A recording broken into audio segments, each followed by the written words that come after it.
Good morning to all of you.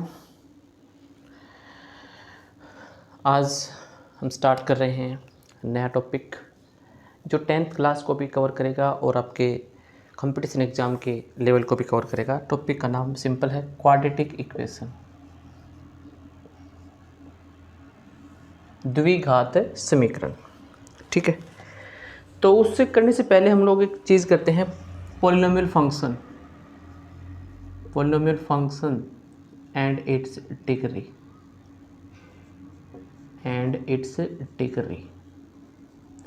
मैंने fx लिया यहाँ पे। अगर मैं fx की बजाय नोटिफिकेशन कुछ भी ले सकता हूँ, ठीक है, वो आपकी मर्ज़ी रहेगी। a0 प्लस में a1x a2x² और जो लास्ट जो टर्म है वो हमारे पास रहेगी an x की पावर n। ठीक है, fx मैंने क्या लिया दोबारा देख लीजिए, a0 plus a1x plus a2x² plus so on an x। इसको हम बोलेंगे polynomial function with real variable. This is called polynomial function with real variable. कौन से हैं? a0 a1 a2 up to an। और अगर हमारे पास ये रियल की बजाय कॉम्प्लेक्स हो जाए तो हमारे पास ये क्या हो जाएगी? कॉम्प्लेक्स पॉलिनोमियल फंक्शन हो जाएगी, जो कि बाद में देखेंगे हम। अगर हमारे पास वेरिएबल रियल की बजाय कॉम्प्लेक्स होते हैं तो हम क्या कह सकते हैं कि this is called a complex polynomial with complex coefficient. This is called complex polynomial with complex variable. वो दूसरा केस है, रियल नंबर ना हो तब की बात कर रहा है, अदरवाइज हम डिस्कस करेंगे रियल नंबर के ऊपर। ठीक है, अब इसकी जो डिग्री है, इस पॉलिनोमियल की जो फंक्शन की जो डिग्री है, कितनी है? Degree of fx, highest degree वो n है। ठीक है, तो अगर n डिग्री है तो उसके सॉल्यूशन की बात कर लेते हैं। पहले तो पॉलिनोमियल इक्वेशन क्या बनेगी? यहाँ से पॉलिनोमियल फंक्शन डिफाइन कर लिया आपने। पॉलिनोमियल इक्वेशन fx जो था पॉलिनोमियल फंक्शन है, उसको हम अगर 0 के बराबर इक्वेट कर देते हैं, a0 a1x a2x² plus on an x की पावर n बराबर क्या हो जाएगा? 0। Then this is called polynomial equation of degree n।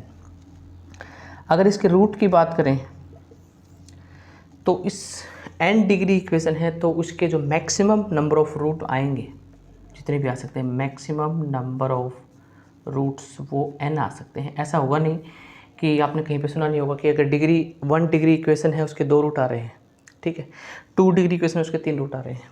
ऐसा नहीं हो सकता, मैक्सिमम n आ सकते हैं, n से कम हो सकते हैं। जैसे 2 डिग्री इक्वेशन है, इसके मैक्सिमम रूट 2 आ सकता है, एक भी आ सकता है, क्योंकि यहाँ पे अगर इसको हम देखें तो हमारे पास क्या बन रहा है, ये x - 1 का होल स्क्वायर, तो x की वैल्यू यहाँ पे 1 आ रही है।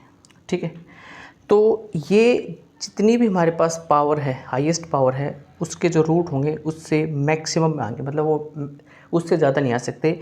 डिग्री से कभी भी रूट की संख्या जो है वो एक्सीड्स नहीं हो सकती। ठीक है, उसके बाद हमारे पास है रूट, तो हमने डिफाइन कर लिए। ठीक है,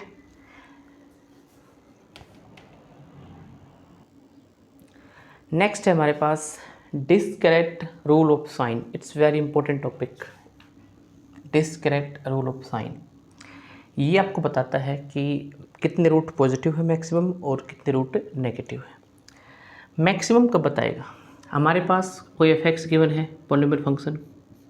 ठीक है, fx के अंदर आपने देखा कि जो sign of fx from positive to negative और वाइस वर्सा, मतलब वहाँ पे आपको देखना है उस पॉलिनोमियल के अंदर साइन चेंज कितनी बार हो रहा है। मतलब अगर पॉजिटिव टू नेगेटिव कह सकते हो या नेगेटिव टू पॉजिटिव, जितनी बार भी साइन चेंज होगा उतने ही हमारे पास maximum number of positive root आएंगे। करना क्या है, आपको एफ एक्स गिवन होगा, उस एफ एक्स के अंदर ही आपको साइन चेंज देखने हैं, कितनी बार साइन आ रहा है, कितनी बार नेगेटिव आ रहा है, मतलब साइन चेंज कब हो रहा है। मान लो पहले पॉजिटिव है, दूसरी बार भी पॉजिटिव, तो वो चेंज नहीं माना जाएगा, ठीक है। पहले पॉजिटिव फिर नेगेटिव, फिर पॉजिटिव फिर नेगेटिव, उस तरीके से हम देखेंगे कि अल्टरनेट साइन जो है कितनी बार चेंज हो रहा है, ठीक है। और जो सेकंड है हमारे पास maximum number of negative root, तो उसके अंदर हम देखेंगे साइन चेंज हो रहा है इन F x, F of minus x, F of minus x के अंदर जो साइन है वो नेगेटिव टू पॉजिटिव हो रहा है चेंज, या vice versa, positive to negative. तब हमारे पास ये देखना है कि उसके अंदर कितना साइन चेंज हो रहा है एफ ऑफ माइनस एक्स के अंदर। जहाँ जहाँ एक्स है वहाँ पे माइनस एक्स रखेंगे। अगर हमें maximum number of positive root निकालना है तो एफ एक्स के अंदर देखेंगे, नेगेटिव रूट निकालना है तो माइनस करके देखेंगे। उसके बाद अगर वहाँ पे जितने भी चेंज आएंगे साइन के, उस हिसाब से हम कह सकते हैं कि यहाँ पे maximum number of negative root आ सकता है, ठीक है। इसके ऊपर बेसिक एग्जाम्पल कर लेते हैं।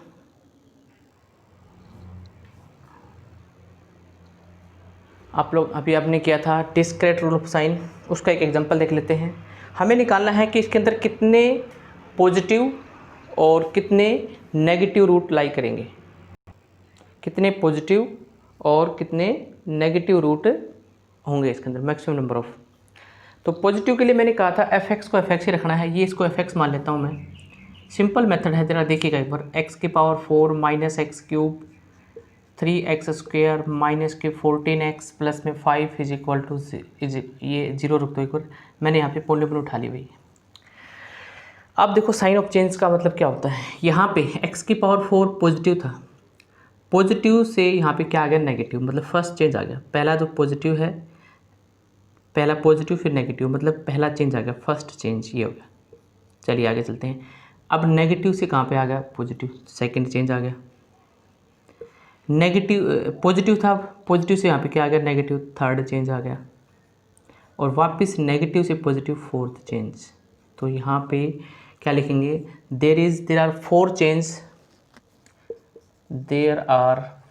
Four change of sign in F x के अंदर साइन चेंज के 4 साइन चेंज हो रहे हैं, 4 बार साइन चेंज हो रहा है। Therefore it has 4 maximum positive root. Positive root की संख्या जो है इस इक्वेशन की कितनी हो जाएगी, 4 हो जाएगी, ठीक है। Maximum number of positive root कितने हो जाएंगे यहाँ पे 4, ठीक है। अब बात कर लेते हैं maximum number of negative root. Negative के लिए मैंने कहा था एफ ऑफ एक्स की जगह माइनस एक्स रख लो, एक बार रख के देखो भाई। यहाँ पे जहाँ जहाँ देखो फंक्शन है ये हमारा, इसके अंदर माइनस रखेंगे तो माइनस ऑफ एक्स की पावर 4, फिर यहाँ पे क्या बनेगा माइनस ऑफ एक्स क्यूब, जहाँ जहाँ एक्स है माइनस रख दो, 3 of minus x square minus के 14 इंटू में माइनस एक्स प्लस में 5। अब ज़रा सोल्व कर लो इसको, एक्स की पावर 4 प्लस में एक्स क्यूब प्लस में 3x स्क्वेयर प्लस में 14x प्लस में 5। तो हमने नेगेटिव रूट के लिए बताया था एफ ऑफ माइनस एक्स के अंदर हम साइन ऑफ चेंज देखेंगे। यहाँ पे कोई साइन ऑफ चेंज नहीं आ रहा, पहला भी positive positive positive positive positive, sign का कोई भी change, there is no change of sign, no change of sign, sign का कोई भी चेंज नहीं आ रहा। इसका मतलब this function it has no maximum number of negative root, maximum number of negative root, यानी कि यहाँ पे इसका no negative root of equation exist. इस इक्वेशन का कोई भी no negative root of equation exist, कोई भी रूट इस इक्वेशन का नेगेटिव रूट एग्जिस्ट नहीं हो रहा है। तो इसको बोलते हैं डिस्क्रीट रूल ऑफ साइन। इस तरीके से हम चेक करते हैं, सिंपल मेथड है। नेक्स्ट है हमारे पास रिमाइंडर एंड फैक्टर थ्योरम, ठीक है। अब जो पहले बात कर लेता हूँ रिमाइंडर थ्योरम की, ये इट स्टेट्स दैट इफ़, क्या कंडीशन है इसकी देखिएगा ज़रूर, काफ़ी बार आप लोग इसको कर भी चुके हैं। अगर हमारे पास कोई पॉलिनोमियल है F x, if we have polynomial F x, then we divide this polynomial fx by an equation, linear equation x minus a, then remainder is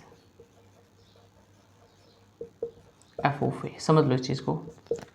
हमारे पास कोई पोलिनोमियल फंक्शन है fx, उसको हम लीनियर फंक्शन x माइनस ए से divide करते हैं, तो जो रिमाइंडर आएगा वो f ऑफ ए आएगा।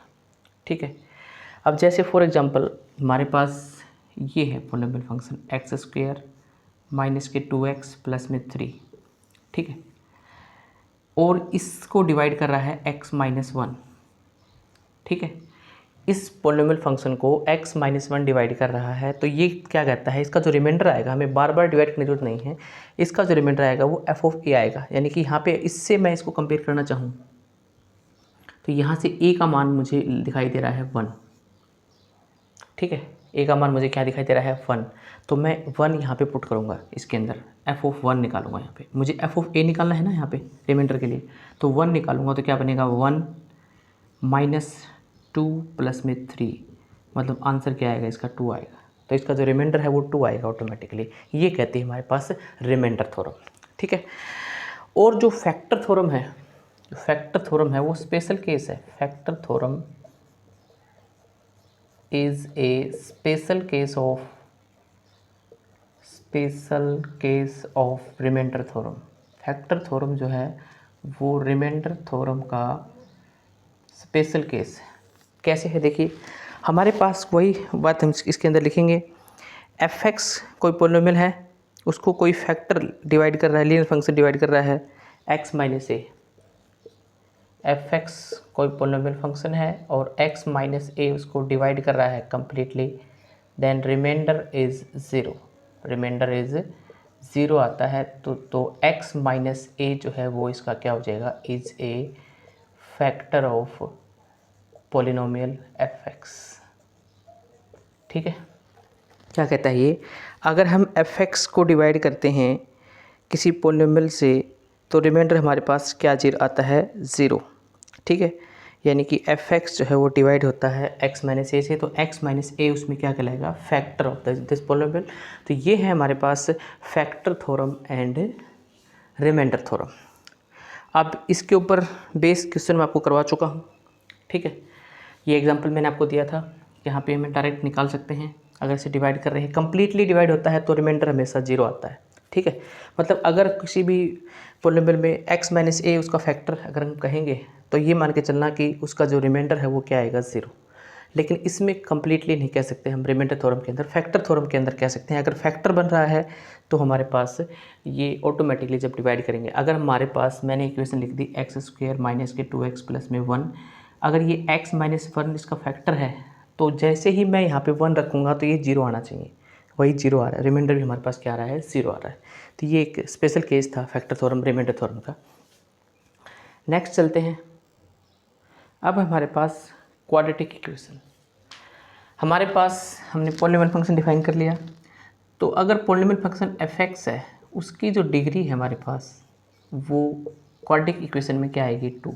मतलब जो क्वाड्रेटिक इक्वेशन बनेगी हमारे पास वो बनेगी ax स्क्वायर प्लस में bx प्लस में c इज इक्वल टू 0। और जो क्वाड्रेटिक पोलिनोमियल मैं अगर कहना चाहूँ तो वो हमारे पास बनेगी सेकंड डिग्री की। ठीक है। यानी कि fx एक क्वाड्रेटिक पोलिनोमियल है, then fx is equal to 0 put करेंगे। मतलब ये fx हमारे पास सबसे पहले fx is a quadratic polynomial, we put fx is equal to 0, then it is called quadratic equation. तब उसको हम क्या बोलेंगे, क्वाड्रेटिक इक्वेशन बोलेंगे। यहाँ पे इसके जो रूट निकालने के 2 मेथड आएंगे। रूट निकालने के एक वैसे 3 मेथड हैं, बता देता हूँ। पहला जो मेथड है वो फैक्टराइजेशन मेथड है, फैक्टर मेथड बोल सकते हैं। उसके बाद है कंप्लीटिंग स्क्वायर मेथड, और तीसरा है क्वाड्रेटिक फार्मूला। ठीक है। ये मेथड थोड़ा सा टिपिकल पड़ता है और कंपटीशन एग्जाम में आपके पास जो क्वेश्चन होगा उसमें आपको ये मेथड लगाने की ज़रूरत नहीं है। क्वाड्रेटिक कंप्लीटिंग स्क्वायर मेथड में। आपके पास 2 मेथड रहेंगे। अब मैं बात कर लेता हूँ क्वाड्रिक फार्मूले की। ये हमारे पास क्वाड्रिक इक्वेशन है। तो यहाँ पे क्वाड्रिक फार्मूले के अकॉर्डिंग x का जो मान आएगा इस इक्वेशन में, मैं क्वाड्रिक फार्मूले की बात कर रहा हूँ, x is equal to -b plus minus under of b square minus 4ac upon में 2a आएगा। ये है quadratic formula. A B C की वैल्यू आपके सामने है, ठीक है। 2 रूट आएंगे इसके अंदर, प्लस माइनस दोनों लेके चलेंगे, इसके आएंगे, ठीक है। उसके ऊपर कुछ बेस एग्जांपल कर लेते हैं हम लोग। देखिएगा, find the 2 non integer root of this equation, ठीक है। तो देखो ये बात इसके अंदर कॉमन दिखाई दे रही होगी आपको। देखो इधर से देखिए आप लोग, ये रही पहली और ये दूसरी। तो हम इसमें से 3x माइनस 1 बटे 2x प्लस में 3 को हम लोग t मान लेते हैं। क्या मान लेते हैं? t मान लेते हैं। तो हमारे पास जो इक्वेशन आएगी, या फिर इसके स्क्वायर को t मान लेते हैं, सॉरी हाँ सही रहेगा, मान लिए इसके स्क्वायर को मैंने t मान लिया, ठीक है। अब यहाँ पे देखिए 3x माइनस 1 बटे 2x प्लस 3 का होल स्क्वायर t माना मैंने, इसमें कोई दिक्कत नहीं, t आएगा। लेकिन ये पावर 4 है तो ये क्या बनेगा? t का स्क्वायर बन जाएगा। देखो इसकी पावर 4 है ना, ये 3x माइनस 1 बटे 2x प्लस में 3, इसकी पावर 4 को मैं एडजस्ट कर लेता हूँ, 2 की पावर 2 लिख लेता हूँ, और इस पोर्शन को मैंने t माना है, तो ये क्या बनेगा? t का स्क्वायर। पहला पार्ट t का स्क्वायर, ये t माना है माइनस के 5t प्लस में 4 इज इक्वल टू 0। अब इसके फैक्टर कर लेते हैं, टी स्क्वायर माइनस का 4t माइनस टी प्लस में 4 is equal to 0। T common ले लो यहाँ से, t minus 4 minus 1 common, t minus 4 is equal to 0। तो t का मान आएगा 1 और 4, ठीक है। अब t हमने किसको माना था वो ज़रा देखिएगा, 3x minus 1 bye 2x plus में 3 का होल स्क्वायर, इसको हमने t माना था। t के 2 मान आए हैं, पहला मान 1, ये डिस्कस करेंगे हम। दूसरा मान हमारे पास 3x माइनस 1 का होल स्क्वायर बटे 2x प्लस में 3 का होल स्क्वायर, यहाँ पे आ रहा है 4, ठीक है। ये दोनों ही वैल्यू हम डिस्कस करेंगे यहाँ से, जो t का मान क्या आ रहा है, सोल्व x का मान क्या आ रहा है सोल्व करते हैं। स्क्वेयरिंग कर दो, 3x माइनस 1 बटे 2x प्लस में 3 is equal to plus minus 1, ठीक है। एक बार प्लस 1 लेते हैं, एक बार माइनस 1। चलिए करते हैं सोल्व इसको। यहाँ सोल्व कर देता हूँ मैं एक बार। इक्वेशन है हमारे पास 3x, पहले प्लस ले लिया मैंने, 3x minus 1 2x plus 3 is equal to plus 1। तो 3x minus 1 is equal to 2x plus में 3, x is equal to minus 4। पहली जो वैल्यू आएगी x का मान -4। और मैं अगर यहाँ पे 3x माइनस 1 बटे 2x प्लस में 3 को यहाँ पे नेगेटिव लेता हूँ। नेगेटिव प्लस माइनस क्यों लिया है? क्योंकि 1 का स्क्वायर भी 1 होता है और -1 का स्क्वायर भी क्या होता है 1। जब स्क्वायर हटाते हैं तो प्लस माइनस 1 दोनों लेते हैं। नेगेटिव 1 लेंगे तो क्या बनेगा? 3x minus 1 is equal to minus के 2x माइनस 3, ये बनेगा हमारे पास 5x is equal to minus 2, x is equal to minus के 2/5। तो पहला जो पार्ट था उससे हमारे पास x का जो मान आए हैं वो ये 2 आए। अब मैं सेकेंड पार्ट को सोल्व कर रहा हूँ अलग से, ठीक है। सेकेंड पार्ट में क्या कहता है, जब मैं इसको सोल्व करूँगा यहाँ पे 3x माइनस 1 स्क्वायर रूट हटाऊँगा, यहाँ पे 2x प्लस में 3 आएगा प्लस माइनस 2, क्योंकि 4 का वर्गमूल क्या होता है 2, तो 2 का स्क्वायर भी 4 होता है, माइनस 2 का स्क्वायर भी 4 होता है। तो एक बार प्लस लेंगे, एक बार माइनस। 3x माइनस 1 बटे 2x प्लस में 3 बराबर, पहले 2 ले लो, 3x माइनस 1 बराबर 2 दूनी 4x प्लस 3 दूनी 6, माइनस x बराबर 7। तो x का मान आ जाएगा माइनस का 7, ठीक है। x का मान कितना आ जाएगा हमारे पास? माइनस का 7, ठीक है। उसके बाद नेगेटिव 2 लेते हैं, 3x माइनस 1 बटे 2x प्लस में 3 बराबर माइनस का 2, यहाँ से बनेगा 3x माइनस 1 बराबर माइनस के 2x माइनस का 6, 5x बराबर माइनस 5, 5x बराबर माइनस 5, एक मिनट 2 दूनी 4 हो गया, 7x बराबर माइनस 5। तो x का मान आ जाएगा माइनस के 5/7। अब ज़रा देखिए आपके पास 4 रूट आ चुके हैं, क्योंकि ये 4 डिग्री इक्वेशन थी, फर्स्ट सेकंड थर्ड फोर्थ ऐसे कह सकते हैं। हमें लेने हैं इसके अंदर नॉन इंटीजर रूट। कौन से लेने हैं? Non integer root, non integer roots. तो ये इंटीजर रूट है, ये भी इंटीजर रूट है, तो नॉन इंटीजर रूट हमारे पास 2 बच गए, -2/5 और -5/7। और अगर आपसे पूछता है इंटीजर रूट हो गए -4 और -7। ठीक है, ठीक है। अब आगे चलते हैं, नेचर ऑफ द रूट। हमारे पास एक क्वाड्रिक पॉलिनोमियल है या क्वाड्रिक इक्वेशन है ax² प्लस में bx प्लस में c इज इक्वल टू 0। इसके 2 रूट आएंगे हमारे पास, अल्फ़ा और बीटा आ सकता है। ठीक है, तो वो हमें पता ही है, अल्फ़ा बीटा आ सकते हैं इसके रूट। 2 रूट है हमारे पास। तो नेचर ऑफ द रूट जो है वो डिपेंड करता है डी के ऊपर मोस्टली। तो डी की वैल्यू क्या होती है, p² माइनस के 4ac, जिसको हम बोलते हैं डिस्क्रिमिनेंट। ठीक है, अगर हमारे पास डी की पर 3 कंडीशन आएंगी, डी पॉजिटिव है, डी ज़ीरो है और डी नेगेटिव है। डी पॉजिटिव है कब, तो रूट हमारे पास क्या हो जाएंगे, रियल रूट। डी नेगेटिव है तो इक्वल रूट, और डी नेगेटिव है तो कॉम्प्लेक्स रूट या रियल रूट एग्जिस्ट उसके अंदर। 10th क्लास में बताया जाता है कि डी नेगेटिव है तो रियल रूट उसके अंदर एग्जिस्ट नहीं होते। ठीक है, अब 2 बातें आती हैं, रूट जो है वो रेशनल भी होंगे और इरेशनल भी। रूट नंबर फर्स्ट कंडीशन ये थी, number second, number third, nature of the root 3 हो गए। नंबर 4 पे रूट आर रेशनल, वो भी आपसे पूछ सकता है कब, इफ़। उसके बाद इरेशनल का भी आएगा, दोनों केस डिस्कस करेंगे। तो अगर हमारे पास ए बी रेशनल है और डी परफेक्ट स्क्वायर है, A B rational and D is a perfect square. ठीक है, अब हम देखते हैं इरेशनल का केस। और हमारे पास जो रूट है नंबर 5 पे, वो रूट आर इरेशनल, वो कब होंगे, ए बी सी हमारे पास रेशनल है and D is not a perfect square. देखो, अगर डी परफेक्ट स्क्वायर में है तो रूट रेशनल आएंगे, डी अगर परफेक्ट स्क्वायर में नहीं है तो रूट क्या आएंगे, इरेशनल। अगर हमारे पास इरेशनल रूट एग्जिस्ट कर रहा है, ए प्लस में रूट बी कह सकते हैं। ठीक है, ए प्लस में रूट बी कह सकते हैं।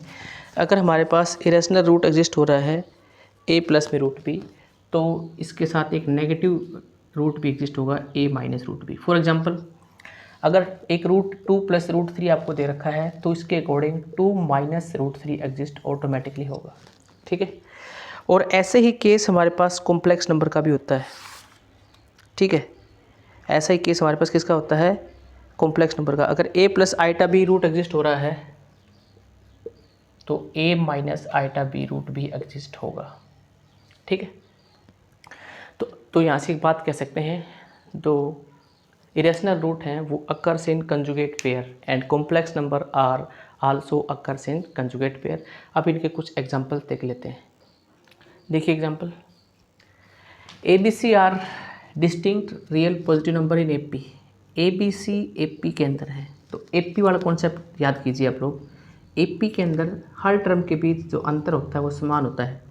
ठीक है, तो b minus A is equal to क्या आएगा, c माइनस बी, यानी 2b is equal to A plus में c। यहाँ से b का मान क्या आएगा, a प्लस में c/2। ठीक है, a प्लस में c/2। अब इसमें d निकालते हैं इस इक्वेशन के हिसाब से। वैसे इसके अंदर a ये दे रखा है, b ये है, c ये है, d क्या होता है, b स्क्वेयर, कैपिटल B ले लेते हैं, माइनस के 4ac, क्योंकि हमारे पास इक्वेशन ए बी सी यहाँ पे आ चुके हैं, इसलिए आप कंफ्यूजिंग मत होना। अब यहाँ पे कैपिटल B का मान 2b है, तो यहाँ क्या बनेगा, 4b स्क्वेयर माइनस का 4ac। ठीक है, यहाँ से हमारे पास b स्क्वेयर माइनस 4ac है। अब 4 इंटू में b का स्क्वेयर यानी कि a प्लस c का होल स्क्वेयर और बटे 2 का स्क्वेयर 4 माइनस का 4ac, 4 से 4 कैंसिल, ये खोल दो इसको, ए स्क्वेयर प्लस में सी स्क्वेयर प्लस में 2ac माइनस का 4ac, ये बनेगा ए स्क्वेयर प्लस में सी स्क्वेयर माइनस का 2ac, यानी a माइनस सी का whole square which is always positive. तो रूट जो हैं वो डिस्टिंक्ट भी हो जाएंगे और हमारे पास रैशनल भी हो जाएंगे, डिस्टिंक्ट एंड रैशनल। इस तरीके से आपके पास एग्ज़ाम में पूछा जा सकता है, ठीक है। नेक्स्ट एग्जांपल है हमारे पास,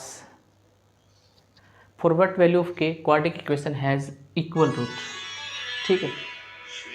तो इक्वल रूट में क्या होगा देखिएगा, ए का मान, जैसे इक्वल रूट का डिफाइन कर लेते हैं, डी पे डिपेंड करता है। इक्वल रूट में डी की वैल्यू क्या होती है, 0, ठीक है। तो ए का मान यहाँ पे 2, बी का मान यहाँ पे के और सी का मान यहाँ पे 3। इस इक्वेशन के साथ कंपेयर करेंगे इस इक्वेशन को, कौन से को, ए एक्स स्क्वायर प्लस में बी एक्स प्लस में सी इज इक्वल टू 0 को। तो d की वैल्यू होती है बी स्क्वायर माइनस का 4ac बराबर किसके हो जाएगा, 0 के। b का स्क्वायर मतलब k का स्क्वायर माइनस का 4, a का मान 2, c का मान 3 बराबर 0, k स्क्वायर माइनस 4 दूनी 8 3 24 बराबर 0, k स्क्वायर बराबर 24, k का मान प्लस माइनस रूट 24 मतलब 2√6 k का मान आ चुका है। इस तरीके से भी आपसे पूछ सकता है। तो ये थी कुछ बेसिक बातें, आज के लिए सिर्फ इतना ही। Thank you very much, thank you very much.